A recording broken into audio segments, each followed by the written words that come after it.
Здравейте хора! Аз съм Калин Здравков и днес ще покажа и част от игрите, на които ще стигна в най-скоро време. В момента ще ви покажа Good Game Empire. Първо, игрите, които в най-скоро време ще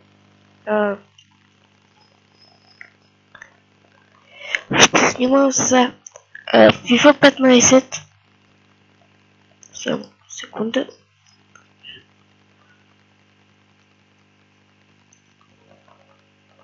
Какво си пише?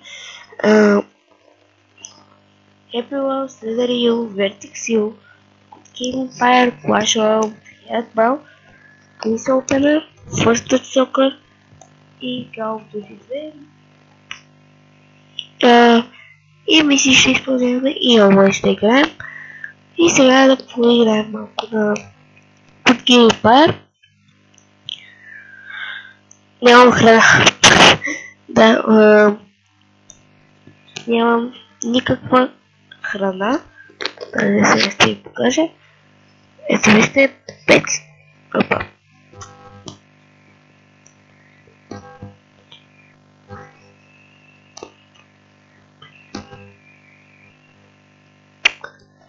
Петстотин храна приблизително 35 човека, но само белякате.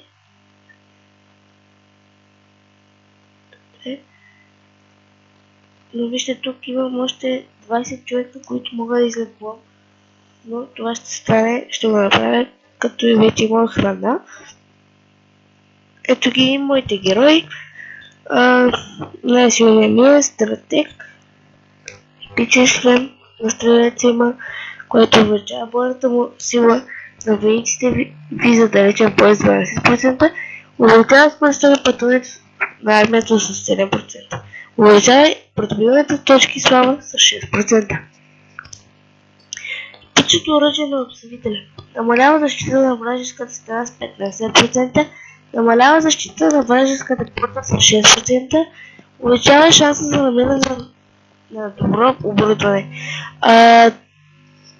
Това специално мисля, че него си го купих, защото с този герой най-често атакувам замъците на други хора. Защото виждате 15%. Намалява защита на вражеската стена 6%, намалява защита на вражеската порта и 5% увеличава намирането на добро оборудване. Пичата броя на поборника увеличава бойната сила на войците ви за близък бой с 14%, увеличава заграбените ресурси с 5% и намалява бойните разходи с 9%. Също много хубава броя. Рядък артефакт на справедливият. Увеличава придобиваните точки чрез с 8%. Намалява защита на вражеската стена. Това е за този капитан. Всъщност, само искам да сменя тези двамата. Просто съм сипнал тия тук. Тия си тук. Така. Гвардеец е втория капитан. Обикновен шлем на поборника плюс 3. Апгрейдва года. Увеличава бойната сила на войниците ви за близък бой с 10,1 и 4,5. Рядко оръжие на поборника. Увеличава бойната сила на войниците ви за близък бой 9%. Намалява защита на вражеската стена с 5%. Рядката броя на стрелеца увеличава бойната сила на войниците ви за далечен бой с 10%. Намалява защита на вражеската порта с 6% и просто един грал. Обикновен артефакт на справедливият увеличава придобиваните точки 6 с 6%. Често с 6%. И третият командир, който го използвам само за такива разбойнически замъци. Вижте го, рядък шлем на иначе тактик, техники сега да кажа. Рядък шлем на ревностия може да съм казал грешно, не знам, увеличава пожарите причинени от пречкосване с 2% и намалява парите разходи с 5%, супер да прецакаш някой. Рядкото линия на унищожителя има 1% шанс да унищожи вражеската сграда при пречкосване, увеличава скоростта на пътуването с армия с 100%, обикновената броя на търсача на съкровища, увеличава шансът за намиране на добро оборудване с 6% и черепа Никифор, обикновен артефакт на стрелеца, увеличава бойната сила на войниците ви за далечен бой с 8%.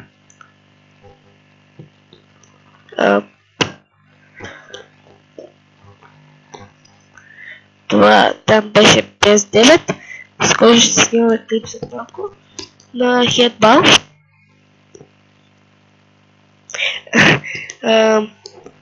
Той ще бъде след малко, днес ще кача много клипове. Забрави да кажа, че е вторият ми клип от този канал. Главната ми кой е втори левел. И съм 12. Това е моя герб. Бяло, зелено, червено иска да е.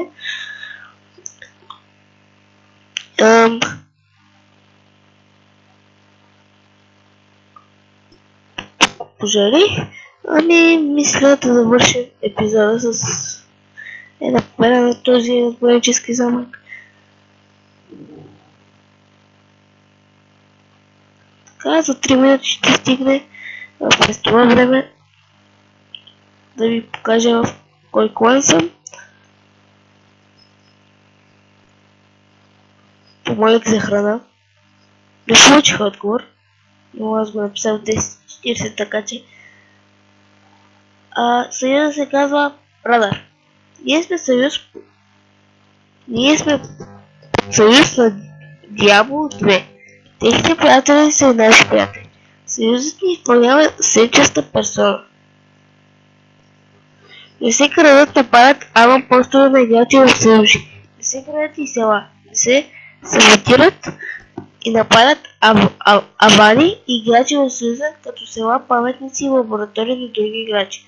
След така се пращат войници, защитници към атакувания наш играч, ако е нариде или някой има правата му да влезе да реди защита. Не се обижда и псува в чата.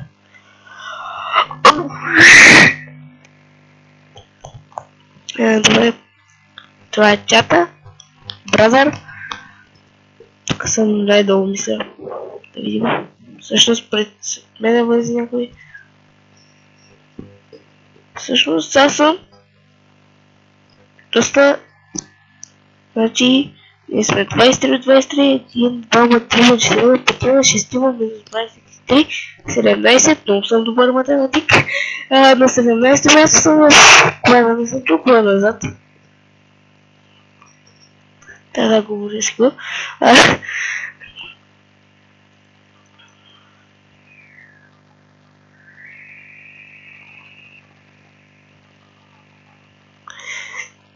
Това е много интересно.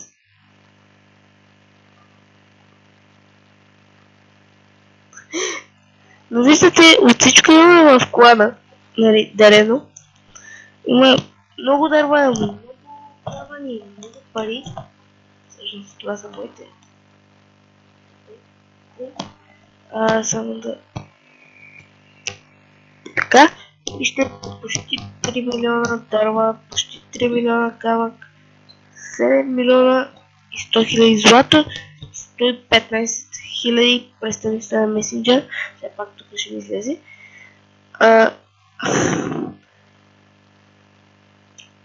115 хиляди диаманта.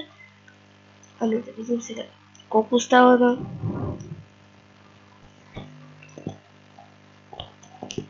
Така, няколко секунди.